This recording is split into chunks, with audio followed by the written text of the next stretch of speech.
পবিত্র মাহে রমজান উপলক্ষে মুসলিম উম্মার সুখ ও সমৃদ্ধি কামনায় মালয়েশিয়ায় অবস্থানরত দর্শকদের সমন্বয়ে গঠিত বাংলাদেশের জনপ্রিয় টেলিভিশন চ্যানেল এনটিভি দর্শক ফোরামের উদ্যোগে এনটিভি ইফতার মাহফিল 2025 অনুষ্ঠিত হয়েছে।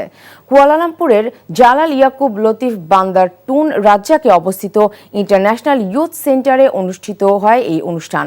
বাংলাদেশ কমিউনিটি প্রেস ক্লাবের সহসভাপতি ও এনটিভি মালয়েশিয়ার স্টাফ করেসপন্ডেন্ট কায়সার হামিদ হান্নানের সার্বিক তত্ত্বাবধানে আন্তর্জাতিক ইসলামী বিশ্ববিদ্যালয়ের শিক্ষার্থী মোহাম্মদ জুবায়ের হোসেনের অনুষ্ঠান পরিচালনায় প্রধান আলোচক হিসেবে ইফতার মাহফিলে বয়ান করেন আন্তর্জাতিক খ্যাতিসম্পন্ন ইসলামিক বক্তা শায়েখ ডক্টর মিজানুর রহমান আজহারি। এই ঈদে জামা জুতো অ্যাকসেসরিজের ডিসকাউন্ট।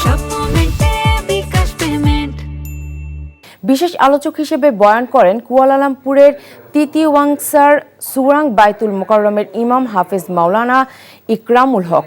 অনুষ্ঠান প্রধান অতিথি হিসেবে বক্তব্য রাখেন মালয়েশিয়ার নাগরিক কনকোর্ড ও ISY গ্রুপের চেয়ারম্যান তান শ্রী সাইদ মোহাম্মদ ইউসুফ বিন তুন সাইদ নাসির। বিশেষ অতিথি হিসেবে উপস্থিত ছিলেন কুয়ালালামপুর বাংলাদেশ হাইকমিশনের প্রথম সচিব প্রেস সুফি আবদুল্লাহিল মারুফ, ভার্সিটিলো গ্রুপের চেয়ারম্যান কামরুল আহসান প্রমুখ। এনটিভির ইফতার মাহফিল সফল করার জন্য Cheras police special branch volunteer হিসেবে বাংলাদেশি ইউথ অ্যালায়েন্স মালয়েশিয়া বিয়ামকে ধন্যবাদ জানান অনুষ্ঠানের আয়োজক কমিউনিটি। ইফতারের আগে বাংলাদেশ সহ সমগ্র মুসলিম উম্মাহর সুখ ও সমৃদ্ধি কামনা করে মোনাজাত করা হয়। এই ঈদে জামা জুতো অ্যাকসেসরিজের ডিসকাউন্ট।